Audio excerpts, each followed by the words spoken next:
Well, I get a lot of questions about Ancestry ThruLines and, well, just a variety of questions. So I'm going to answer some of those here in just a moment. I did this little episode called Backyard Q&A, and so we're going to jump over to that here in just a second. But first, let me introduce myself, because if you've never been here before, you probably have no idea. My name is Connie Knox. I am a lifelong genealogist here to help you go further, faster, and factually with your family research.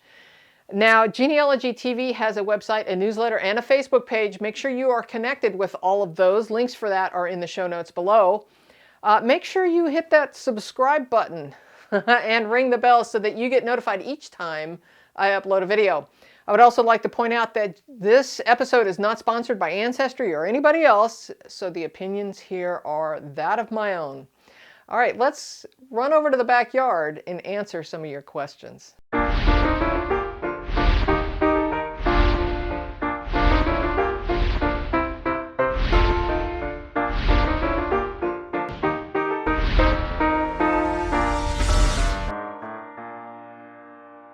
Hey, I'm Connie Knox with Genealogy TV. I've got some questions from some of you folks that I thought I'd try and answer here in what I'm calling the Backyard Q&A.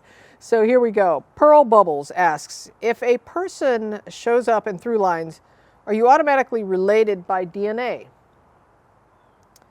And then she goes on to say, if you put a person you think is your parent in your tree, will ThruLines automatically put them as a parent, or only if they are your DNA parent? Thank you. That is a loaded question. All right, let's start with the first part. If a person shows up in ThruLines, are you automatically related by DNA? If they're showing up in ThruLines, look for the centimorgan match.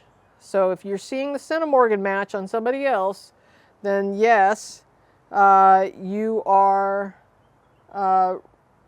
related to them because they're a cousin match. It doesn't matter what the ThruLine's doing. If you're seeing a centimorgan match to them, then they are a cousin. You can also find them in the cousin matches.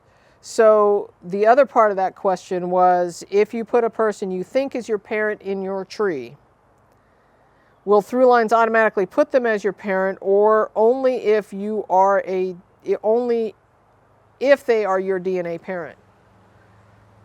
So you're basically putting a hypothetical parent in your tree, hoping that the ThruLines would show it to them.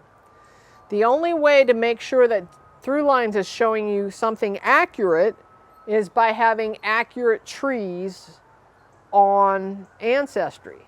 So if you're guessing at a parent, then it could be wrong. I would not do that, because you're only making an assumption. You're saying, because you got to keep in mind, ThruLines is taking other people's trees and your tree, and they're lining them up, and then they're showing you that ThruLine based on other people's trees. So if you're putting in unproven data into your tree, it's going to be an unproven ThruLine.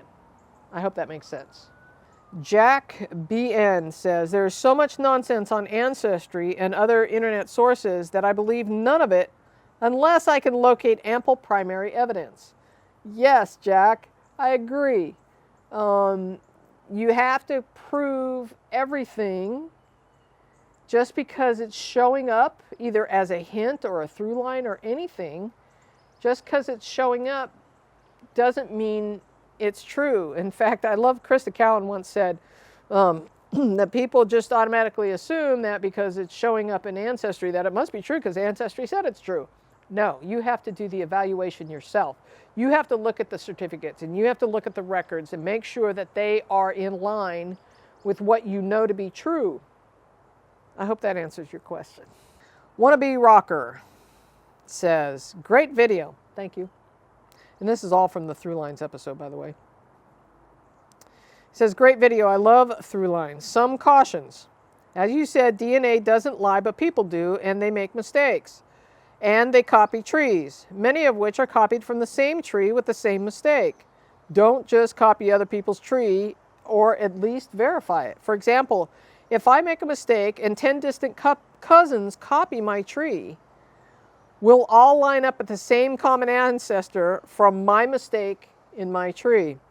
We all link up at the wrong person or couple who are not actually our ancestor. How can we tell and use ThruLines to discover mistakes? Go to the next level. The common ancestor's parents. So what he's saying is go up a level on your ancestors. Do we all line up with the parents and other known children? If not, and they had many kids, likely error in ancestors or the assumed parents. This is especially true with several people who lived in the same area at the same time. So yes, again, verify, verify, verify. Stella K asks, would you write a note on an old photograph? My answer to her was yes, on the back in light pencil. Do not press hard enough with that pencil to create an impression on the photograph, because when we scan the photograph, you can actually see the impression. So lightly, yes, I do believe in writing on the back of photographs. Bob's Your Uncle says, how do you extract data from Ancestry? And I say, with a GEDCOM file. You can download a GEDCOM file from Ancestry, and I think I can leave a link in the show notes for that. But you basically download a GEDCOM file from Ancestry, and then you can upload that GEDCOM file to any other software or any other online service that allows for trees, such as Family Search or MyHeritage and those places. A GEDCOM file, when you download it, though, is just going to be a bunch of data. You're not going to actually be able to read it very well. And also keep in mind that a GEDCOM file is not going to download the data. I mean, it's not going to download, it's going to download the data, but it's not going to download the records, and it's not going to download the photographs or any images associated with your persons in their profile. From the episode called How to Research Your Social Security Death Index Online, Watchman 401 says, I've already seen a couple posts about this, but people need to understand that the residence in sSDI is not the place of death most of the time. People die in hospitals, nursing homes that may be local, but not the same town. Some people lived in cold states, but go to warm states like Florida in the winter and maybe die there. It's not that sSDI records are incorrect. People are mobile. I agree. There was actually several comments about this. So here's another one along the same lines. Gail writes, just a heads up on the death location on the Social Security Death Index. The last address can sometimes be the address of the person requesting the final death benefit. For example, my grandfather died in a retirement community in Mesa, Arizona, but his sSDI last address says Findlay, Ohio, which is where my eldest uncle lives, as he handled the estate. Likewise, my father died in a Virginia hospital, the next state over from us, who was the closest one, but the Social Security Death Index says Findlay, Ohio, which was his home address, but he hadn't lived there for 10 years and didn't die there. Don't automatically dismiss potential ancestors because the address doesn't make sense, and don't assume that the address is where they actually died. It could be still your ancestor. Yes, I agree, and I probably should have mentioned that in the original episode, but and you also have to keep in mind that the Social Security Death Index might also have the last known address that the Social Security office had on file. A person could have moved, or like she said, went into a retirement home but was still getting mail at the old address or whatever. So yeah, I mean, just keep that in mind. General questions. Your videos are always informative. Thank you.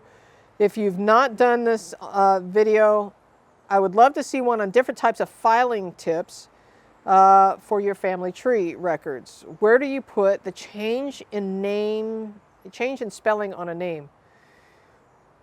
I keep it in my social, so the change of spelling in a name. Keep in mind that names changed often. Not only did women get married, but there are a variety of spellings of different names over time, and it was not that important to people about how they spelled their names.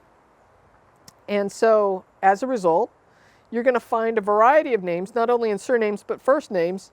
And what I do, at least on Ancestry, is I will keep alternate names, or you can also use the field also known as. I prefer the alternate name as opposed to also known as. So you would go and click on add a name, and just click on name, and then you've already got one in there, so it'll say, do you want to make this preferred or an alternate?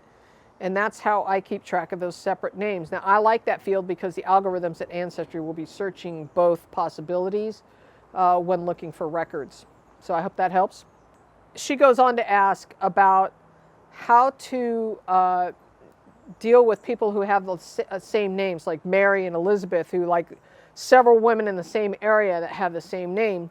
And what I do is I add to my file names and my folder names a birth date or a death date in the actual file name, so that I can differentiate, say, Mary Elizabeth born in 1812 from Mary Elizabeth born in 1840. So that's how I keep track of them. And again, if you've watched my episodes on keeping good research notes and good filing habits from the start, I use all bold letters for the surname first, then followed by the first name and middle name, and any other information that is needed. On a file folder, that's probably all I would put, unless there were multiple women with the same name. Then I would add a birth year or a death year to help differentiate them. And on a file, if it's a birth certificate or something, I would put their same thing, surname, first name, birth certificate, and the year that the birth certificate or the birth happened. That way I know exactly what I'm looking at when I'm looking at a list of files. Hope that helped. Okay, well, thank you for the questions. Keep them coming. I love them, and I will do everything I can in my power to answer them. So thanks so much. It's time for you to go find your ancestors.